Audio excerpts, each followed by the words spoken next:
আসসালামু আলাইকুম, আপনারা কেমন আছেন? আশা করি ভালো আছেন। আজকে আসলাম একটা ভিডিও নিয়ে, আশা করি পুরো ভিডিও ভালো লাগবে।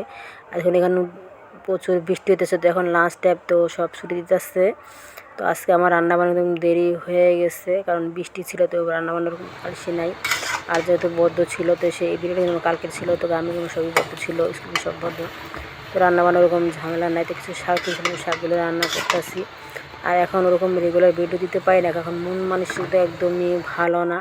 আর দেশের যে পরিস্থিতি যা বলার বাইরে, তো এরকম একবার আশা করি না যে এত একবার পরিস্থিতি খারাপ হয়ে যাবে। জানি না দেশ কী অবস্থা হবে, কত মায়ের বুকের সন্তানেরা যে এতটা আশা করিনি যে দেশ এত খারাপ হয়ে যাবে। কারণ এই যে পুলিশগুলো যে মারতেছে, তাদের কি দোষ? তারা সরকার এলো, তাদের যেভাবে চলাবে তো সেইভাবে চলবে। এখন যেই নেত্রী বসবে, সেও তো এভাবেই দেশটা চালাবে, সেই যে বলবে তো সেই আদেশে তো কাজ করতে হবে। তো এইভাবে যে পুলিশগুলো যে মারতেছে, তারাও তো কোনো মার সন্তান, কোনো মেয়ের হাজব্যান্ড, কোনো বাচ্চার বাবা, তো এইভাবে কিন্তু মারা উচিত হয় নাই। একজনের জন্য যে 10 জনের এরকম করতেছে, জান নিচ্ছে, একদম বেশি, একদম বাড়াবাড়ি হয়ে যেতেছে। এত একবারে করা ভালো না, এর কিন্তু শেষ আছে। মানুষ যত বেশি উজায়, ততই কিন্তু মানুষ নিচে পড়ে যায়। এতই করা ভালো না। তো কোনো দল করি না, কিন্তু কোনো কথা না বললেও হয় না, কিছু কথা সত্যি কথা বলতে হয়। এত বেশি রকম হয়ে গেছে।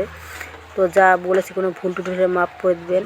তো আজকে এসব নিয়ে ভিডিও করছি যে আমার বড় বোনটা আর কি বাসায় আছে, তো বলতেছে গাছে 2-3টা কামরাঙা হয়েছে, তো ওগুলো পারি, তো ও পারতেছে। আর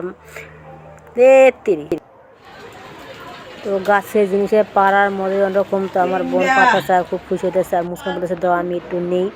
তো অনেক কামরাঙা হয়েছে, কিন্তু মুসকানের জ্বালা কোনো কামরাঙা থাকে না। ও মানে গাছটা ছোটো, তো একটু হলে পাইরে পাইরে খাই দেয়, আর অনেক জিদ করে। তো একটু কামরাঙা বানানি খাওয়ার পর একটু বাইরে আসছি। তো 2-3 দিন আগে শাক তুলছি, আবার দেখা শাক হয়ে গেছে। আর আকাশটা আজকে কীরকম, তো দেশে যা হচ্ছে আল্লাহ যেন সব মাপ করে সব ঠিক করে দেয়, আর যেন কোনো মানুষ যেন গায়েব না হয়ে যায়। তো আপনারা সবাই দোয়া করবেন। তোমার আজকের ভিডিওটা এই পর্যন্ত ছিল। আল্লাহ হাফেজ।